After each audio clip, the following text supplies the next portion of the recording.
lusot ang may atraso. Po natin mga madam. Ang mga resibong nakalap ngayong hapon. Handbag, leather din po siya. Ayan, para may na lang po rito ng H. Nasa kalagitnaan ng live selling ang ginang na ito sa Santa Rosa, Laguna. Pero yung quality po niyan, tsaka yung loob nito is napakaganda pa niya talaga. Nang biglang pumasok ang isang lalaking naka-bonnet at naka-helmet.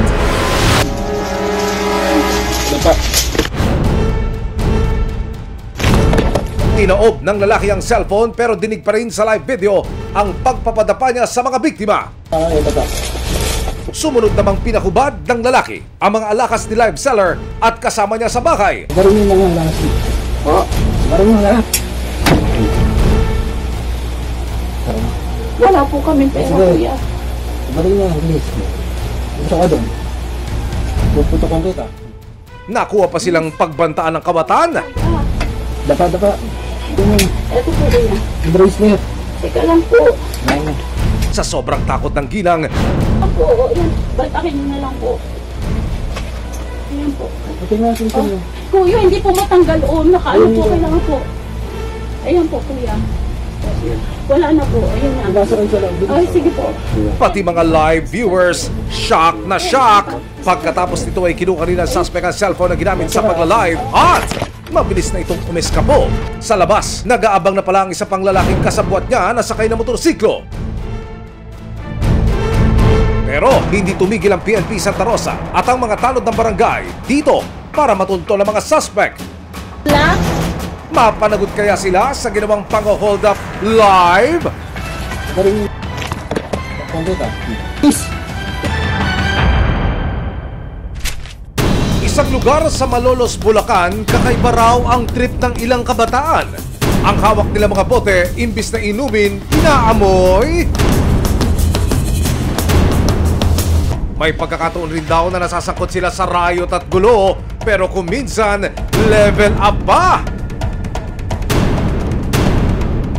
At piniperwisyo raw ang negosyo ng ilang residente. Minuhusan ng tubig yung keyboard. Kaya naman ang City Social Welfare ng Malolos kasama ang mga kawani ng barangay at resibo, isasalba sila. Anumang reklamo bibigyan tugon, bawat hinaing at problema, hahanapan ng solusyon. Ito ang bago ninyong sandigan, hindi palalampasin ang mga tiwali at maling gawi. Dito, walang ligtas ang abusado at lalong walang lusot ang may atraso. Dahil ang lahat, hahanapan natin ang resibo. Magandang hapon, ako po si Emil Sumangil. Ang ginang na nasa live selling ay ang 52 years old na si Agnes Serafica, dating migrant worker si Agnes sa bansang Kuwait. Nang makaipon, umuwi na siya ng Pilipinas at naging live seller ng mga Japan surplus items. Ano po siya, Mami Ellen? Ako lang po ang nagtatrabaho. Asawa ko po wala rin yung trabaho. Tatay ko, nakita nyo naman po, 75 years old na po tatay ko, nagme-maintenance yan. Ako lang po ang bumubuhay sa amin lahat. May dalawa po akong anak, yung panganay ko, sa akin po siya nagtatrabaho. Sa loob ng 3 taon niyang pagla-live selling, ngayon pa lang daw niya naranasan ang ganitong insidente. Kung sa ngayon po talaga, nandito pa rin po yung sobrang trauma pa rin po ako doon sa mga nangyari. Kasi lagi po sila nagpa-flashback sa ulo ko. Parang lagi nakikita ko yung mga suspect. Dahil every time na may mga motor na mag-i-stop dito sa amin, yun talaga yung una kong pumapasok yung takot. Hindi pa rin po siya nawawala. Kaya hanggang ngayon pa rin is hindi pa rin po ako nakakapag-live, nakakapagtrabaho ng maayos. Ang live video ng hold-upan nangyari dito sa maliit na garahe ng bahay ni Agnes noong hapon ng September 4, 2023. Handbag, leather din po siya. Ayan, para may na lang po rito ng Maayos naman po yung live ko, tahimik naman po siya. Tapos bigla, siguro mga ilang minutes pa lang po nung ng live selling ko. Una, may pumasok na isang lalaki dito. I'm black na naka-helmet. So, ang iniisip ko po una is rider. Yun po, kasi kumbaga, labas-pasok din po yung rider namin dito dahil nga po may mga pick-up, may mga deliveries po ako. So, yun po yung unang, yun yung unang pumasok sa isip ko eh. Kaya po, kung makikita nyo po yung naka-post na video, is makikita mo po doon na talagang tumitig pa po ako dun sa kanya. Tinignan ko yung mata nung unang pumasok. Kasi iniisip ko baka joke lang. Kasi ang niya kagad is dapa. Kabilang sa mga natangay ng suspect ang suot na hikaw ni Agnes, 3 singsing relo ng kanyang asawa at ang cellphone na ginagamit nila sa pagnenegosyo. Ang kabuuang halaga ng mga nakuha kay Agnes sa higit kumulang 130,000 pesos. Yung pong sa alahas, dahil nagbigay din po ako ng statement dun sa mga pulis, so inano nila, kinuwenta nila, lumabas po dun is nasa 112,000 po. Bukod po dun sa cellphone, pagkakabili ko po kasi dun is nasa 19,000. Matapos ang pangyayari, agad naman silang nagtungo ng kanyang asawa sa Barangay Hall sa Dita, Santa Rosa, Laguna para i-report ang insidente. Dito na ikinasa ng mga tanod ang paghahanap sa suspect. Kaya po nalaman po namin na may hold up po dito sa Santa Rosa. May tumawag po. Agad naman po kami responde. Pag-responde po namin, hindi na po namin inabot yung mga hold up po. Ang resibong nakalap, 2 CCTV kung saan makikitang dumaan ang motorsiklong sinakyan ng suspect. Dito na rin napag-alaman na hindi lang pala isa, kundi 2 lalaki ang hold up kay Agnes. At ang shocking revelation, Teka, kompita. Please! So parang iniisip ko, may narinig na ako na ganung boses. So hindi ko lang po talaga ma-pinpoint na nakausap ko na ba siya? Or kilala ko ba siya? Nakita ko na ba siya? abangan mamaya ang lalaking naka-helmet sa live video na tinukoy ng biktima na ng hold up sa kanya. Kapitbahay umano niya? Makakanap pa kaya ang mga lalaking ito at may sasauli pa kaya kay Agnes sa mga nanakaw niyang gamit? Susunod, isang lugar sa Malolos, Bulacan, kakaiba raw ang trip ng ilang kabataan. Ang hawak nila mga bote, imbis na inumin, inaamoy. May pagkakataon rin daw na nasasangkot sila sa riot at gulo, pero kung minsan, level up pa.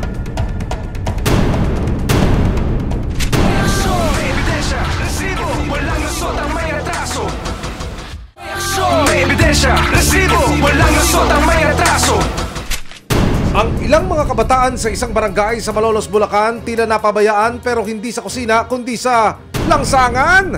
Nakakapanakit po sila, nangahampas, nambabato. Hindi na po maganda yung ginagawa nila. Tatakbuhan, nagbabatuhan, nag-aaway-aaway pa minsan. Pati ba mga residente, minsan nakatamaan pa nila. Nakarating sa resibo ang sumbong ng isang ginang na tinawag naming si Cherry.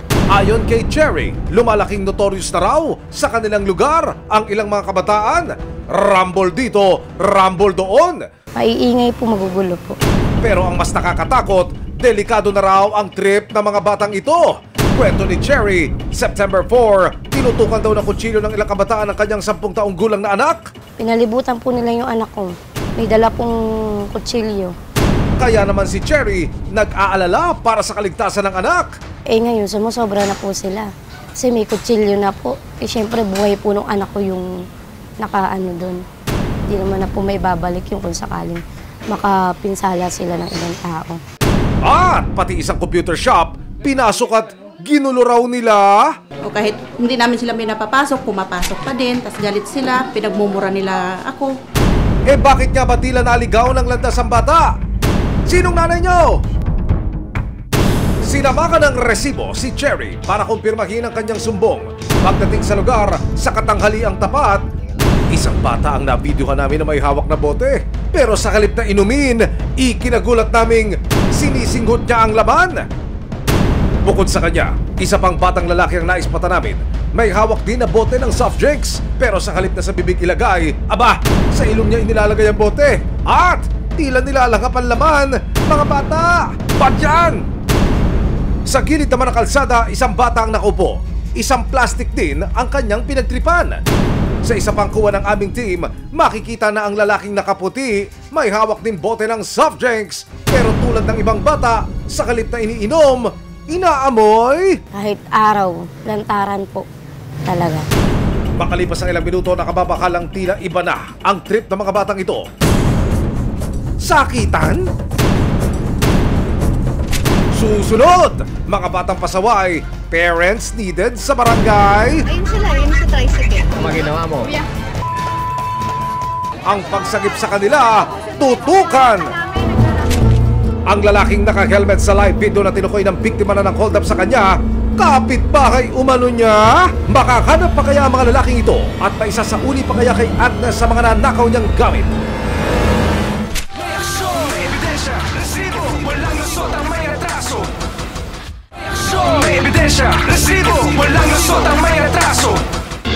Isang ginang feel na feel ang kanyang live selling, pero biglang may umeksenang hindi mine ang isinigaw.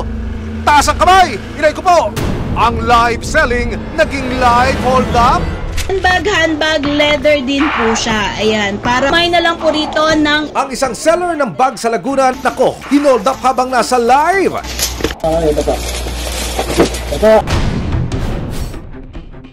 Sa tulong na closed-circuit television o CCTV na galing sa isang private establishment, nahagip ang mga hold-upper sakay ng kulay orange na motorsiklo. Actually, ma'am, yung may-ari po ang nag-review. So, nakita po, dito po sila lumabas. Sa pool din sa kopya ng CCTV ito ang pagtambay ng mga suspect ilang oras bago sila mang-hold up. Tapos na-review po nung may-ari nung saloon, nakita yung plate number, tapos yung isa po walang helmet. Kaya doon po sila namukaan. Nang ipakita kay Agnes sa kuha ng CCTV ng barangay, dito niya natukoy na ang nagnakaw sa kanya walang iba kundi ang kanilang kapitbahay na si alias Connor. So, nung nakita ko po yung picture, at may sinabi po siya na ang itsura niyan is ganito, ganyan. So, doon na po ako nagka-idea na, sabi ko, kilala ko to. Kung yun yung tinutuko niya. Matapos makalap ang mga resibong hawak ni Agnes at ng mga tanod ng barangay Dita, September 9, 2023, nagsagawa na ng follow-up operation ng PNP Santa Rosa, Laguna para mahanap ang mga suspect. Upon the report po, nagkanta agad kami ng investigation, mag-report sa amin ng biktima. Sunod-sunod na po yung naging action natin. Nagkandak po tayo ng backtracking. So, along the way, naka-captured po kami ng CCTV ng dalawang katao po na nagpipit sa description na sinasabi ng biktima.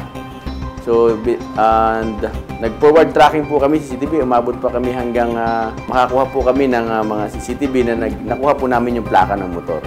And we trace kung sino yung may-ari. And ito po ay nakarating po kami ng Makati. Ayon sa investigasyon ng PNP Santa Rosa, Laguna, ang kapitbahay ng suspect na si alias Connor ay dati ng kinasuhan matapos siyang masangkot sa ipinagbabawal na gamot. Nagkaroon na po siya ng kaso ng illegal drugs sa Quezon po. And he was released year 2018. So accordingly, he was acquitted. Dagdag pa sa report, ang naging pake ng mga suspect ay ang 3 million pesos na pera na ikinuwento raw ng tatay ni Agnes kay alias Connor. Base po sa conversation nila, how they plan the robbery incident, ang target nila yung 3 million na kinikwento po ng tatay ng biktima doon sa suspect na si Connor. So yun ang target nila, actually yun ang pinaka-focus. Wala po kami pera, kuya. Kaya kung mapapansin po nyo doon sa nag-viral na video, ang hinahanap nila yung pera. Ang kasabwat ni Connor na si alias Wax ang nanghiram daw ng motorsiklo na ginamit nilang getaway vehicle. And luckily, we're able to identify the owner. And yung owner po ng may-ari ang na-meet namin at nagsabi na yung motor na yung ginamit niya ng mga suspect ay nandun actually sa residence ng may-ari. And yun nga po, pinakita namin ngayon yung picture ng CCTV and positibo po nilang na-identify na yun nga po si Wax, yung pong anak ng amo. Bukod sa mga resibong nakalap ng barangay Dita at ng PNP Santa Rosa, Laguna, may isang anonymous tipster din daw na tumulong kay Agnes at ipinadala sa kanya mga video ng pagsusurveillance di umano ni alias Connor sa bahay ng biktima. Pare, napakalinis ng lugar. Yung diretso ngayon, pre. Doon tayo exit. Aba, sir! Nakuha mo pa talagang mag-surveillance, ha? Iba ka! Dahil sa dami ng mga resibong magpapatunay na sila nga ang mga suspect sa live hold-up, wala na silang takas sa batas. September 11, 2023, alas 3 ng hapon, tuluyan ang sumuko ang mga suspect sa Santa Rosa Police. It's, I think, one of the matter na nakapag-pressure sa kanya para lumutang siya. Because nakakaramdam na siya ng mga pulis na sa mga paligid niya na at anytime siguro baka natakot siya na hulihin siya. So, kaya napuwersa siya na sumuko dito, sinamahan siya na kanya. Nang araw ding iyon, eksklusibong nakausap ng resibo ang isa sa mga suspect na si Elias Connor na kapitbahay ni Agnes. Wala lang po nang kawalan, ma'am. Hindi naman po talaga namin intention na pasukin. Nahingi po kami ng paumanin dahil matasok na. Tawarin nyo kami, bigyan nyo pa po kami ng isang pagkakataon. Ayon sa suspect, sumuko siya dahil hindi na raw kaya ng kanyang konsensya. Talaga ba? Sisisi po kami. Siyempre, gusto na rin po agad namin makalabas para makapagsimula ang pagbabati nila. Bagamat sumuko na ang mga suspect at naisauli ang ilang alakas, si Agnes buo ang loob na ituloy ang pagsasampa ng reklamo laban sa dalawang suspect. Pero kailangan maramdaman din nila na yung ginagawa nila is talagang meron din talaga siyang meron Consequence. din consequence. Hindi pwedeng say sorry o babay na, go na tayo. Hindi naman pwedeng ganun kasi talagang yung trauma sa akin is traumatized talaga. Pero sa desisyong inilabas ng piskal noong araw ding iyon, pansamantalang pinakawala ng mga suspect habang patuloy ang investigasyon sa reklamong robbery with intimidation na isinampalaban sa kanila. So, it's up to the fiscal interpretation na mag-rights nila yun na i-release sila. So, at any rate, we have done our best. We serve the justice for the victim and natulungan namin ma-recover yung mga, although not all, some of the items, and I think the case is very strong against the suspect. Ang lesson ko po, na gusto ko rin po, may matutunan sila doon sa ginawa nila. Hindi lang po ako, kailangan pare-pareho kami. Kasi kung ako lang yung magsasuffer, na sinabi ko lang na okay na, sila is, okay na sila, pwede na silang gumala. So napakasakit naman po na on my part, na sila nakamove on, na ako hindi pa. Basta ako nakapag-file na po ako ng reklamo ko. So nasa na po yan, nasa piskal na po. Kumbaga, itutuloy na lang po natin. Itutuloy ko na lang po kung ano man po yung nasimulan ko. Ang mga kawatan gagawa ng paraan para makapanglabang pero wag pasisiguro dahil anumang tago, tiyak kayo'y mabibisto. Ilang mga kabataan sa Malolos, Bulacan may hawak na bote pero hindi naman nauuhaw dahil ang laman nito'y hindi pala nila iinumin kundi sisinghutin. Oras na para sila'y sagipin.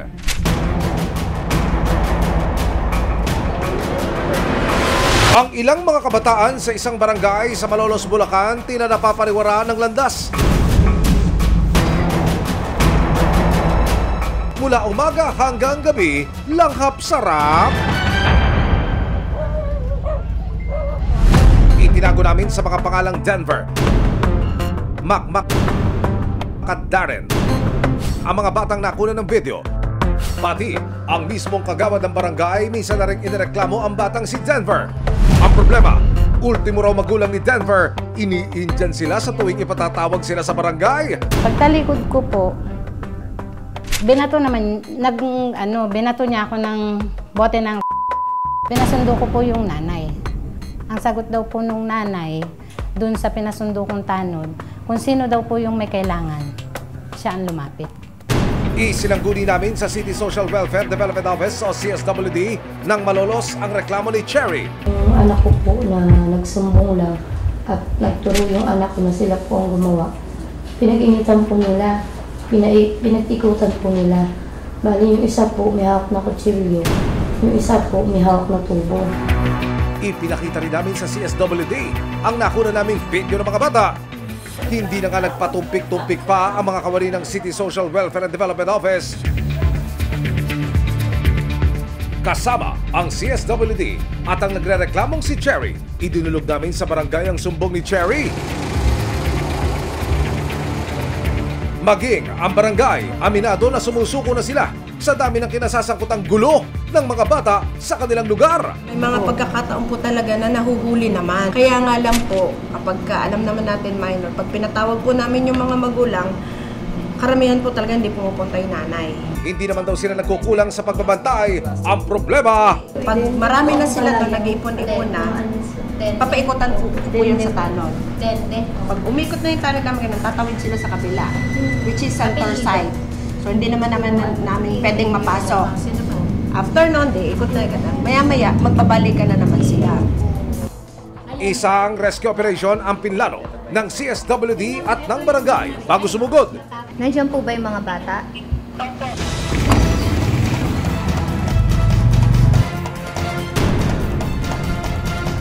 Pagdating sa target area, hinanap ng mga tauhan ng barangay ang mga bata. Ano ginawa mo? Tinipon sila ng mga otoridad at isinama na rin ang iba pang kabataan na naging sangkot sa mga gulo sa kanilang lugar ng mga nakaraang araw.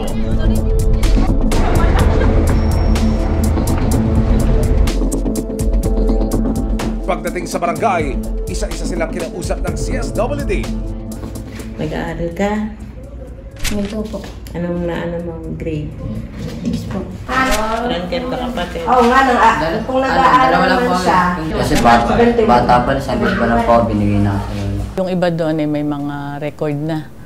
Nakagawa sila ng mga pagnanakaw. Aminado sila Denver, Makmak at Darren sa kanilang ginagawa. Di po mga pilan. Yung lang po, 2019. Si Denver, umaming minsan na siya nga ipasok sa isang shelter. Ayon sa barangay, karaniwang napapalabas ng shelter ng mga batang na-rescue kapag hindi na itinuloy ng complainant ang reklamo. Sa pagkakataong ito, dahil hindi raw nagsampa ng reklamo si Cherry, hindi muna pwedeng dalhin sa shelter ng mga bata. Pero paglilinaw ng CSWD, pwedeng ang barangay na ang magsilbing complainant para maipasok sa isang rehabilitation center ang mga batang nasasangkot sa gulo. Sa pamamagitan ng kapitan, alam niya na itong mga kabataan na to ay threat na doon sa community, kaya kailangan niya i-pull out for rehabilitation. Kinabukasan, ipinatawag sa barangay ang mga magulang ng mga batang sangkot. Aminado ang pamilya ni Denver na hindi nila natututukan ng anak. Alam ko po. Tapos, araw-araw po, oras-oras, minuto. Pinagsasabihan ko, pinangangaralan ko po yan. Ang mga magulang ni Darren, plano na raw ilipat ang anak sa ibang probinsya para mailayo sa barkada. Papadala ko na lang po yan sa probinsya. Lagi ko naman pinapangaralan niya na huwag nang maganyan. Pati ama niya, pinapangaralan siya. Pero paulit-ulit niya lang din ginagawa. Nagkaharap din sa barangay sila Cherry at mga magulang ng mga inirereklamong bata. Sino lang po sa'yo, be? Pangako ng mga magulang, babantayan at kakastiguhin ang kanilang mga anak. Ay, ang ginagawa ko po, pangaral ang ginagawa ko po sa kanila. Lagi ko pong inaano na sana, bago man ako mamatay, magbago na siya. Mababakas na sa kabila ng mga gulong kinasangkutan, musmus pa rin sila Denver, Makmak at Darren. Malayong malayo sa malahudlom nilang imahe sa kanilang barangay. Sa tingin ko ay mabigyan sila ng seminar on value formation, responsible parenthood para sa mga pamilya. Kasi hindi natin pwedeng sabihin na ngayon din na magbabago yung bata. Sabi nga nila, it takes a village to raise a child. Ibig sabihin, ang pagtuwid at paggabay sa tamang landas na tinatahak ng mga kabataan, nakasalalay pa rin sa mga magulang, pamilya, komunidad at maging sa pamahalaan. Walang lusot ang may atraso. Ipagtanggol ang api, iwaksi ang tiwali. Sama-sama nating ituwid ang tiwali at baluktot, itakwil ang maling gawi at modus na bulok. Walang ligtas ang abusado at lalong walang lusot ang may atraso. Dahil ang lahat, hahanapan natin ang resibo. Hanggang sa muli, ako po si Emil Sumagi. May aksyon, may ebidensya, resibo. Walang lusot ang may atraso.